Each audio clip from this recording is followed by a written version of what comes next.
اعوذ باللہ من الشیطان الرجیم بسم اللہ الرحمن الرحیم انما قولنا لشیء اذا اردناہ ان نقول له کن فیکون والذین ہاجروا فی اللہ من بعد ما ظلموا۔ اب ذہن میں رکھیے یہ صورتیں جیسا کہ میں نے عرض کیا تھا، حضور کا جو قیام مکے کا دور ہے وحی کے آغاز کے بعد سے اس کا جو آخری زمانہ ہے، آخری 4 سال کی یہ صورتیں ہیں،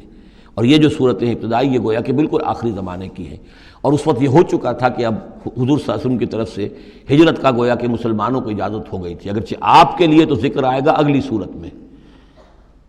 اس کا ہجرت کا، لیکن یہاں پر ہجرت کا عام تذکرہ ہو رہا ہے۔ والذین ہاجروا فی اللہ، اور جن لوگوں نے اللہ کے لیے ہجرت کی، من بعد ما ظلموا، اس کے بعد کہ ان پر ظلم و ستم کیا گیا، لنبوئنہم فی الدنیا حسنہ، ہم انہیں دنیا میں بھی اچھی جگہ دیں گے، ولاجر الآخرت اکبر، اور آخرت کا اجر جو ان کا ہے وہ تو بہت بڑا ہے، لو کانوا یعلمون، کاش کہ ان کو معلوم ہوتا، انہیں اندازہ ہوتا۔ الذین صبروا علی ربہم یتوکلون، یہ وہ لوگ ہیں جنہوں نے صبر کیا اور اپنے رب پر توکل کرنے والے ہیں، بھروسہ سارا اور اعتماد کل کا کل اپنے رب پر۔ وما ارسلنا من قبلک الا رجالا نوحی الیہم، اور ہم نے نہیں بھیجا آپ سے پہلے اے محمد صلی اللہ علیہ وسلم مگر انسانوں ہی کو بھیجا، مردوں کو بھیجا جن کی طرف ہم وحی کیا کرتے تھے، یعنی آپ کوئی نئے نبی تو نہیں ہیں، بہت سے نبی آپ سے پہلے آئے، آپ کوئی نئے رسول نہیں ہیں، بہت سے رسول پہلے آئے، اور جو بھی آئے ان کے پاس وحی ہوتی تھی، ہوتے تھے انسان۔ فاسألوا اہل الذکر ان کنتم لا تعلمون، تو اے لوگو، اے مکے والو، اگر تم نہیں جانتے ہو تو اہل ذکر سے پوچھ لو، یعنی یہ کہ آخر تمہارے پڑوس میں مدینے میں وہ لوگ آباد ہیں جو رسالت سے واقف ہیں، کہ نبوت سے واقف ہیں، کتابوں سے واقف ہیں، ان سے پوچھ لو جو پہلے نبی آئے، رسول آئے، وہ انسان تھے یا فرشتے تھے، کیا تھے؟ بالبینات والزبر، اور وہ آئے تھے کھلی نشانیاں لے کر اور صحیفے لے کر، کتابیں لے کر۔ وانزلنا الیک الذکر، اب پھر یہ لفظ الذکر یہاں آیا ہے، اور ہم نے نازل کیا آپ کی طرف اے محمد یہ الذکر، دی ریممبرنس اور دی ریمائنڈنگ، لِتُبَيِّنَ لِلنَّاسِ، تاکہ آپ واضح کریں لوگوں کے لیے ما نزل الیہم، جو ان کے لیے نازل کیا گیا ان کی جانب، وَلَعَلَّهُمْ يَتَفَكَّرُونَ، اور تاکہ وہ غور و فکر سے کام لیں۔ یہ آیت بھی بہت اہم ہے، جو منکرین حدیث اور منکرین سنت ہیں ان کے خلاف اس آیت کو اچھی طریقے سے سمجھنا چاہیے دلیل حاصل کرنے کے لیے، کہ یہ فرض منصبی ہے رسول کا کہ وہ کتاب کو واضح کرے، تبیین، تشریح کرے۔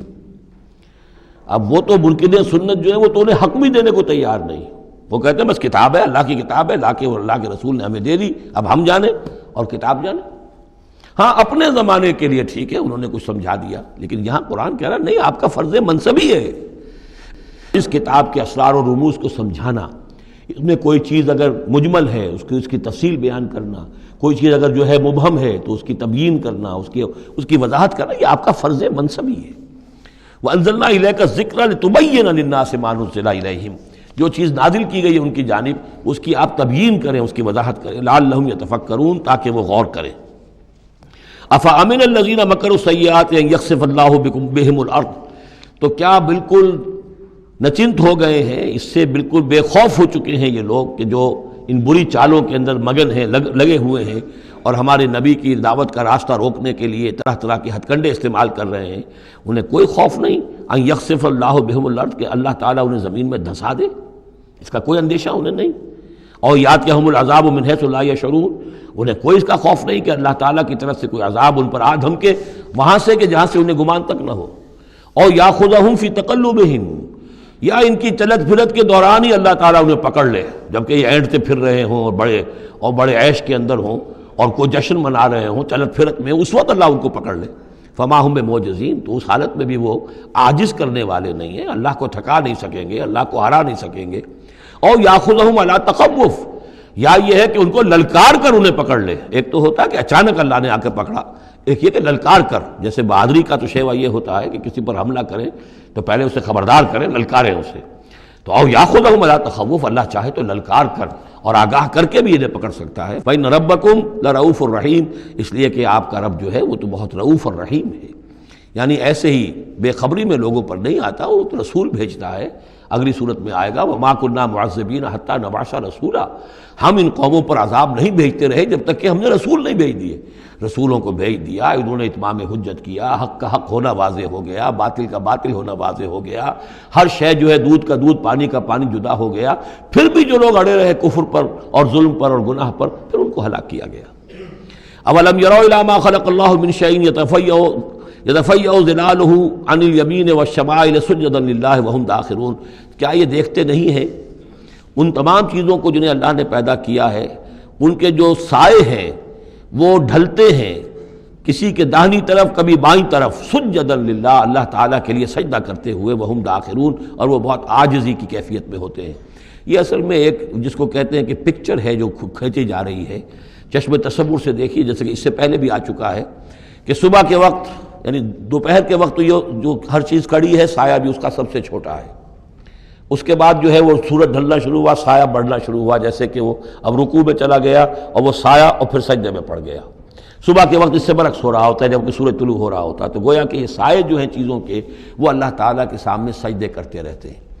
اب بعض جو ہیں ان میں وہ دائیں طرف سایہ ہوگا، بعض کا بائیں طرف ہوگا، اس لیے کہ سورج اگر جنوب کی طرف ہے تو دایاں جو ہے دائیں طرف ان کا جو شمال کی طرف سایہ پڑے گا، اور اگر سورج شمال کی طرف گیا ہوا ہے تو سایہ جو ہے وہ بائیں طرف آ جائے گا، جنوب کی طرف آ جائے گا۔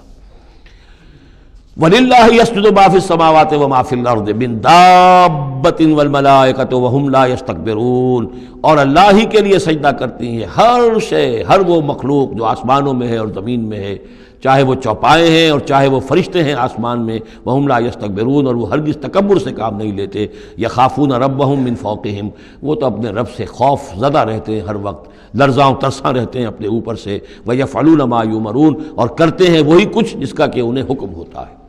یہ فرشتوں کے بارے میں یہ یہاں بھی آیا ہے، آگے بھی آئے گا، لا یعصون اللہ ما امرہم ویفعلون ما یؤمرون، یہ آیت سجدہ ہے، سجدہ کر لیجئے۔ صدق اللہ العظیم۔